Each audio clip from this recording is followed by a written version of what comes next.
Well, the Triple H era was good while it lasted, but now this man is back to take his throne. Adrenaline in my soul, every fight out of control. Do it all again.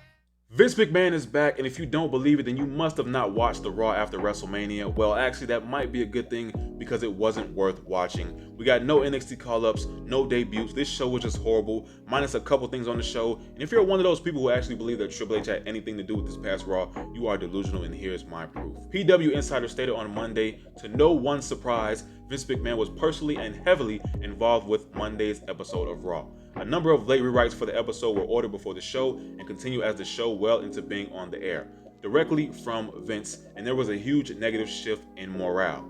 First day back and Vince messes up everything, but you want to know what really gave it away for me that Vince was back in control of creative? When Triple H was coming to the ring, he didn't get announced as the Chief Content Officer as he usually would. He got introduced as WWE Hall of Famer Triple H. Now I find that kind of weird. Now this past Raw was the lowest rated show in the history of the program on Cage Match. If you don't believe me, just take a look. Watch the shows. I honestly don't see how a lot of you can't tell the difference between a Triple H produced show versus a Vince McMahon produced show. It's almost like a lot of you are in denial or you just don't like Triple H.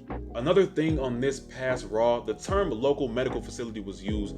That is a Vince McMahon term. When Triple H took over, we started to hear the talent on the roster sound like normal human beings. They were allowed to say hospital, they were allowed to say wrestler. Those two words were once again banned by Vince McMahon on Monday. The only surprise we got for the Raw after WrestleMania was a Matt Riddle return.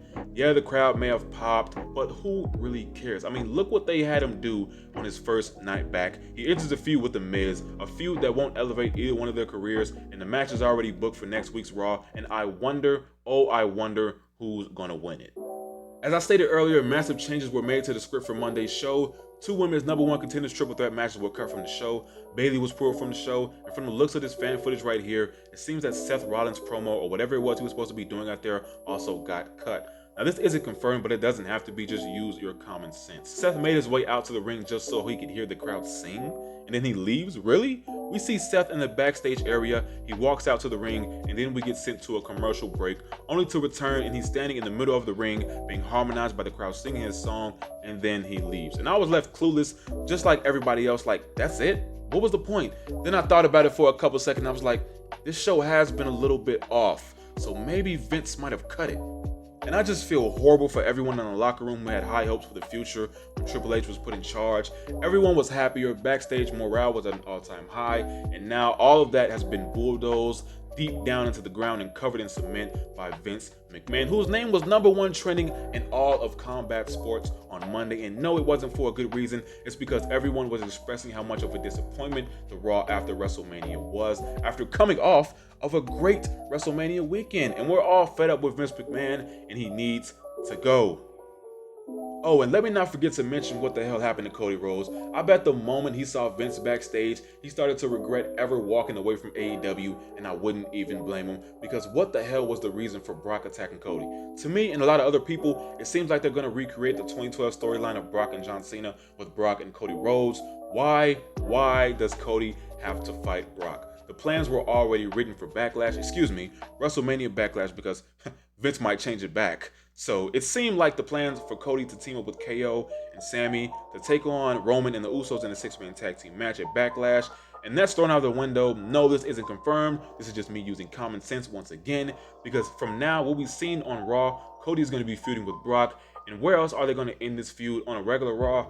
Nah, I don't think so. So they're going to end it at Backlash if this thing between Cody and Brock does continue to come into play. Now, I don't know about you all, but this scares me as a WWE fan, so I can only imagine what the talent in the locker room thinks of Vince being back in control, especially for the ladies in the locker room, because we all know Vince doesn't give a damn about women's wrestling. Something needs to change. Something has to change. Hopefully now with WWE being partnered with Endeavor, that they will see Vince McMahon is not capable of booking or producing a show. The numbers of this past Raw were horrible, and I hope they continue to be horrible so they fire Vince and let Triple H continue to do his thing, or everybody in the WWE locker room can just speak up. They need to stop being afraid and speak up. If they all stick together and stand their ground, change will be implemented, because you cannot run a wrestling show without the wrestlers. The dark cloud has returned over WWE, and now everything and everyone is doomed. But that's it for this video. Like always, let me know your thoughts on today's video, and thank you all for tuning in.